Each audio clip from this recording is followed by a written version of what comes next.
foot. Star Foot Express, tous les jeudis à 19h sur Radio Star.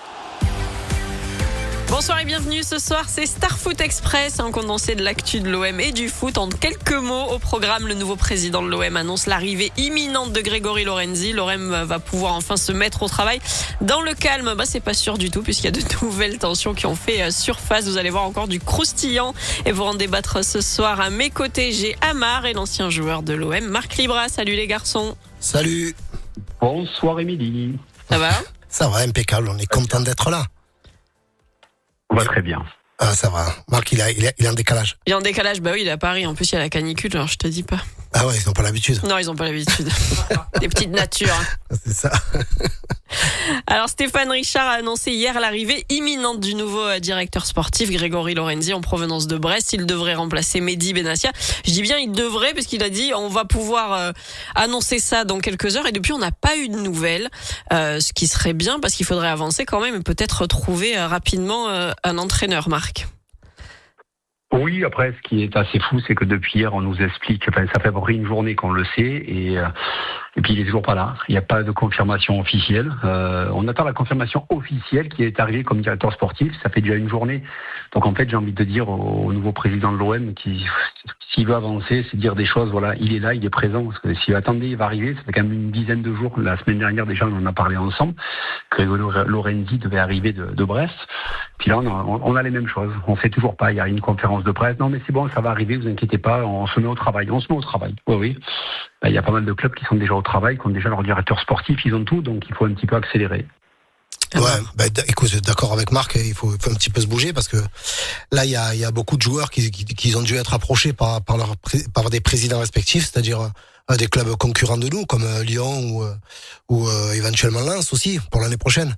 Donc eux déjà ils ont un pied en avance. Nous on n'a toujours pas le patron quoi. Mm-hmm. Celui qui décide et celui qui recrute, celui qui va chercher l'entraîneur qu'il faut si on change l'entraîneur bien sûr, et celui qui va chercher les joueurs qui puissent nous faire avancer. En parlant d'entraîneur, Christophe Galtier a été vu à Marseille. Bon, on le sait, il a des proches, il est né ici, et il en fallait pas plus pour que les supporters s'enflamment. Alors en plus, il a même pas été vu à la commanderie, il a été vu dans la rue, au resto, et du coup tout le monde s'est enflammé. Christophe Galtier, c'est vraiment le nom qui revient à Marseille, Marc. Oui, c'est le nom qui revient. Après, je sais pas s'il a envie vraiment. Ou, vous savez, Émilie et Marc, quand on voit ce qui s'est passé sur 7 saisons avec autour de l'Olympique de Marseille, c'est difficile. Hein. Je pense que l'entraîneur, on parle aussi de Genesio, on parle de pas mal d'entraîneurs. Il faut être courageux pour venir avec tout ce qui s'est passé. Donc là, on nous dit un nouveau président, nouveau directeur sportif, mais celui qui doit venir, déjà, il faut qu'il s'accroche très fort parce que c'est être entraîneur olympique de Marseille. Je pense que c'est un métier à part. Je dis pas que c'est plus facile ailleurs, c'est juste que c'est un petit peu différent. Mais oui, s'il a envie de venir, pourquoi pas. Pour moi, ça serait une super opportunité. Maintenant, encore une fois, il faut essayer de le laisser travailler. Mais voilà. Mais je crois qu'Abibay est toujours là au club en fait. Il me semble. Ah oui, il est toujours là. Oui. Ah ouais, donc vous imaginez, c'est-à-dire que là, on suppute sur des choses. Le président nous explique qu'il y a 24 heures que Lorenzi doit arriver, mais il y a toujours Abibay qui est entraîneur et il a dû sûrement partir en vacances et il ne sait pas ce qui se passe. Ça démarre bien. Ouais, écoute, il faut, moi je pense qu'ils vont être obligés de garder Abibay et tant mieux pour nous parce qu'il a dû commencer à travailler comme s'il était là, toujours Abibay, je pense, il est pas bête, s'il reste là, il faut qu'il commence à travailler avec les joueurs qu'il a, du moins ceux qui vont rester. Je sais qu'il y en a quelques-uns qui nous ont déjà dit au revoir, comme Pavard ou comme d'autres, mais il y en a d'autres, ils pensent qu'ils vont être là parce qu'ils sont sous contrat, c'est des professionnels et il faut qu'ils se préparent pour l'année prochaine parce que on a pas mal d'échéances. Alors Marc disait que il faut avoir les épaules solides quand on est entraîneur pour venir à Marseille, avec le climat qui ne s'arrange pas du tout.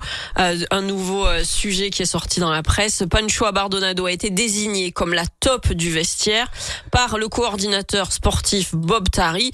Bob Tari lui-même ciblé par les salariés du club, mais c'est un imbroglio pas possible, qui l'accuse d'un comportement pas très sain. Il est accusé d'intimidation, de harcèlement, il rabaissait les joueurs ne lui disaient plus bonjour. Enfin, c'est quand même une tension sans fin, une tension interne sans fin, Amar. Ouais, c'est hallucinant. Bob Tari, on avait su que pendant la saison, il avait eu un problème avec Jean-Pierre Papin. Oui. Sincèrement, en connaissant un petit peu Papin, je me demande comment on fait pour s'embrouiller avec lui. Je dis pas que c'est une personne super sympathique, Papin, je le connais pas tant que ça. Mais c'est pas quelqu'un avec qui tu te disputes, c'est quelqu'un de très gentil. C'est quelqu'un de posé. Si tu te disputes avec lui, c'est que tu n'es pas forcément un bon gars. Et puis là, on entend tout et n'importe quoi, parce qu'on ne saura jamais la vérité. Mais après, quand on connaît Abadonado tous, on le sait. Le gentil garçon que c'est. Oui. Si tu as une altercation avec lui, c'est que vraiment, t'es pas du tout un bon mec. Donc, Bob Tari, prépare-toi à partir, quoi. Ouais, Abadonado, ça fait des années qu'il est au club. Il a jamais fait de bêtises. Il a jamais eu un mot plus haut que l'autre, Marc. Oui, moi je l'ai connu gamin, Francho. Après, on vit pas avec eux. Je ne défends ni un ni l'autre. La seule chose qui me désole dans cette histoire, c'est que si les joueurs ont vécu ce genre de choses, pourquoi aujourd'hui ils montent pas au créneau et éteignent le feu tout de suite ? Ouais. Pourquoi personne ne prend les devants pour dire écoutez voilà, c'est l'ancienne direction, il s'est passé ça, il y a eu ça, pourquoi on met pas les choses à plat ? J'ai beaucoup de mal à comprendre pourquoi on n'arrive pas à mettre les choses à plat. C'est-à-dire que on est en période estivale, le mercato va démarrer le 15 juin 2026. Il y a un président qui va être nommé direct. Pourquoi on n'arrive pas à mettre les... Là on est encore je vais pas sortir une expression marseillaise, on est encore embêté. Voilà, on est encore embêté avec tout ce qui se passe de l'année dernière. C'est pas possible, faut que ça s'arrête. Ils en ont pas assez, ils sont pas fatigués en fait. Ils sont pas fatigués, mais ça fatigue tout le monde en plus. Parce que vous êtes joueur. Regardez, vous êtes joueur, vous êtes en vacances là. Vous n'avez pas la Coupe du Monde, vous êtes tranquille, vous préparez. Votre agent vous appelle, tu vas à Marseille, mais tu lis la presse comme Toulon, comme ce matin. Non, c'est la top, non, c'est lui, non, mais lui a dit, l'autre il va menacer. C'est lourd. Ouais, c'est lourd. C'est trop lourd à porter. Eh oui, Marc, on va faire une petite pause et puis dans la prochaine partie, on va continuer peut-être quelque chose de plus réjouissant, la Coupe du Monde et les Bleus qui vont arriver demain à Clairefontaine. On revient tout de suite après Tame Impala sur Radio Star. Star Foot. Présenté par Émilie Fargier sur Radio Star. Dernière partie de ce Star Foot Express sur Radio Star. Je suis toujours avec Amar et Marc Libra. On va continuer d'abord un petit peu avec l'OM avant de parler des Bleus. Je reviens juste, on a parlé de l'embrouille entre Tari et Abadonado. Abadonado que j'embrasse parce que je l'ai souvent par message et il écoute Star Foot et il aime bien notre émission, tu vois. Voilà. Ah, d'accord, bah écoute. C'est bien. Je l'embrasse très fort. Bah voilà. Et on espère que Tari l'embêtera plus. Ouais. À l'OM, le départ se précise pour Mason Greenwood, l'attaquant anglais, aurait, selon des sources proches, rendu les clés de sa maison près d'Aix-en-Provence, alors que lui, il dit qu'il veut rester, que sa famille veut rester, mais les difficultés financières de l'OM pousseraient le club finalement à le vendre cet été. C'est un petit peu triste, Amar. Ouais, c'est un peu triste, surtout que c'est un joueur c'est l'attaquant qu'on attendait, quoi. C'est un joueur assez explosif, assez intéressant. Mais après, écoute, si on doit repartir sur de bonnes bases et qu'on doit quitter un joueur comme ça, s'il faut passer par là, on va être obligé. Donc nous, c'est pas nous qu'on décide. Il y a un président avec des trésoriers, avec un entraîneur qui va être en place. Donc il faudra essayer de faire ça si jamais il est plus là. C'est dommage parce que toutes les saisons, on attend un grand attaquant et puis là, on en avait trouvé un pas mal quand même, Marc.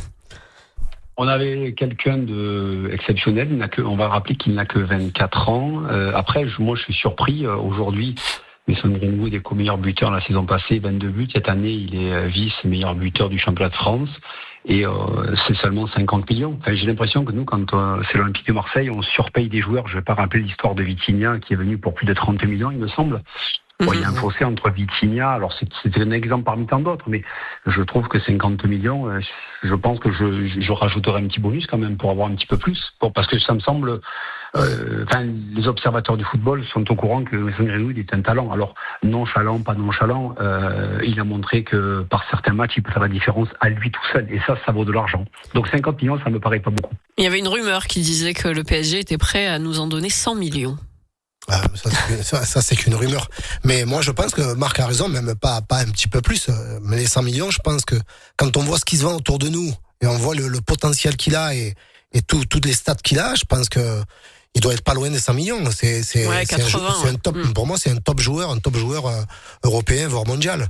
C'est un joueur en devenir et dommage pour l'Angleterre, il sera pas international anglais après eux. Mais si la Jamaïque le récupère, ils auront en tout cas récupéré un super joueur. Tu parles de joueurs internationaux, ça tombe bien, ça me fait ma transition puisque le mondial approche, ce sera le 11 juin. Les Bleus se retrouvent demain à Clairefontaine pour lancer leur préparation à la Coupe du Monde 2026. 18 joueurs sont attendus dès midi avant l'arrivée progressive des internationaux engagés en Ligue des Champions. 2 matchs amicaux sont prévus début juin contre la Côte d'Ivoire, puis l'Irlande du Nord. Et l'équipe de France va s'envoler pour les États-Unis le 10 juin. Est-ce que l'équipe de France est favorite, Marc ? Oui, bien sûr qu'elle est favorite. Quand on prend les joueurs un par un, je pense qu'aujourd'hui, cette équipe de France, elle fait partie des équipes, en tout cas, dans le dernier carré, ils se doivent d'être dans le dernier carré. Et puis n'oublions pas qu'avec Didier Deschamps, on est passé pas loin de récupérer aussi au Qatar. On va se rappeler du Qatar où l'équipe de France perd face à l'Argentine. Donc pour moi, la France est favorite de ce mondial. Amar. Ben oui, forcément, la France est favorite et on sera supporter, on sera derrière elle. Après, écoute, quand tu vois toutes les équipes autour de toi et que tu vois par exemple le Grand Brésil, de la manière dont on les a malmenés, on s'est débarrassé d'eux là sur le dernier match, mais comme rien quoi. Moi, sincèrement, l'équipe de France, c'est l'équipe la plus forte, non seulement de cette Coupe du Monde, mais peut-être jamais une équipe de France elle a été aussi forte pour moi, à mon avis. Pour toi. Ouais, à mon avis, même de celle de 98, celle-là elle est beaucoup plus forte. Tu vois la 3e étoile? Ouais, bien sûr, mais après il y a d'autres paramètres qui peuvent faire qui la gagne pas cette 3e étoile. Mais en tout cas, elle est bien partie pour. Amar, juste avant de finir cette émission, tu avais un petit hommage, une petite pensée pour un supporter de l'OM. Oui, je voulais avoir un petit hommage juste pour William Revou, un garçon qui était avec le groupe des Fanatiques. C'est un garçon qui est décédé dimanche soir. Et voilà, je voulais juste donner mes condoléances à la famille, à sa mère Magali et à toute la famille qui habite à Septem. Et c'est un garçon magnifique, un grand supporter de l'OM qui nous quitte et voilà, on est malheureux pour lui. On pense à ses proches et à sa famille. Merci les garçons. Star Foot Express, c'est déjà fini. Si vous avez raté l'épisode de ce soir, vous avez le podcast sur radiostarsud.fr. On vous donne rendez-vous jeudi prochain pour un nouveau Star Foot.